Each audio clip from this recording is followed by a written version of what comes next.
तरह की आज पहली बार नई मीटिंग हुई। ये जो हमारे जोनल सदर हैं गुलाम मोहिउद्दीन मीर साहब, जो ऑनरेबल एमएलए भी हैं, उन्होंने एक मीटिंग बुलाई थी जोन की, जो पहले भी कई बार मीटिंग्स इस तरह तंजीमी हुई थी।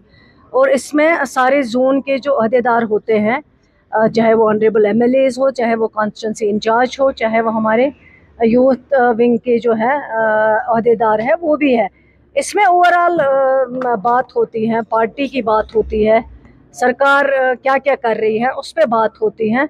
सब लोग अपने अपने ख्यालात का इजहार करते हैं, उनकी बातों को सुना जाता है और उसको फिर आगे जो है अमल किया जाता है। जहाँ तक उनका सवाल है, मैं तो उनको यही पूछना चाहूँगी कि वो कभी जम्मू कश्मीर के लोगों के हमदर्द नहीं रहे हैं।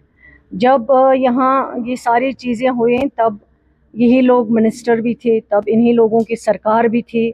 और आज अगर हम कोई मुसीबत झेल रहे हैं, आज अगर हम किसी परेशानी के शिकार हैं, वो इन्हीं लोगों की मेहरबानी है। हमारे पास रियासत जम्मू कश्मीर होती थी, जो एक बहुत बड़ी रियासत थी, वो भी इन्होंने हमें ख़त्म करवाई।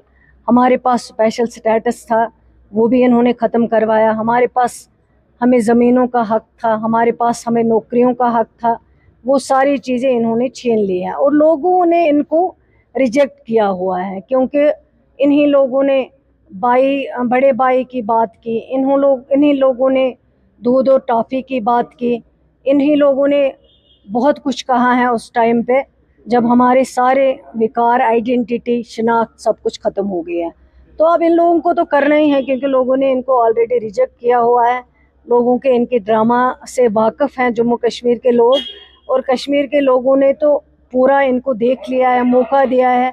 उस मौके में ये नाकाम रहे हैं। ये वही लोग हैं, जब यहाँ पहलगाम का मसला हुआ है, जब ये पार्लियामेंट मेंबर थे, वहाँ उठ के इन्होंने कोई जम्मू कश्मीर की बात नहीं की, बल्कि यही कहा, अब मुझे कुछ बोलना था यार, मैं भूल गई। वो सब चीज़ें लोग नहीं भूले। लोगों को आज तक दूध टॉफ़ी याद है। लोगों को आज तक जो इन्होंने अपने दौरे इक़्तिदार में मुसीबतें यहाँ खड़ा किए हैं, लोगों को याद है। कभी भी आज तक बीजेपी सरकार जम्मू कश्मीर में नहीं बनी। अगर बनी तो वो इन्हीं की बदौलत बनी। इन्होंने पहली बार 100 सालों में बीजेपी को जम्मू कश्मीर में लाया। उसके अगर कोई ज़िम्मेवार है तो यही लोग ज़िम्मेवार हैं। इनको जवाब देना चाहिए कि इन्होंने क्या क्या तबाही और बर्बादी की है। उसके लिए जम्मू कश्मीर के कौम इनको कभी माफ़ नहीं करेंगे। शुक्रिया।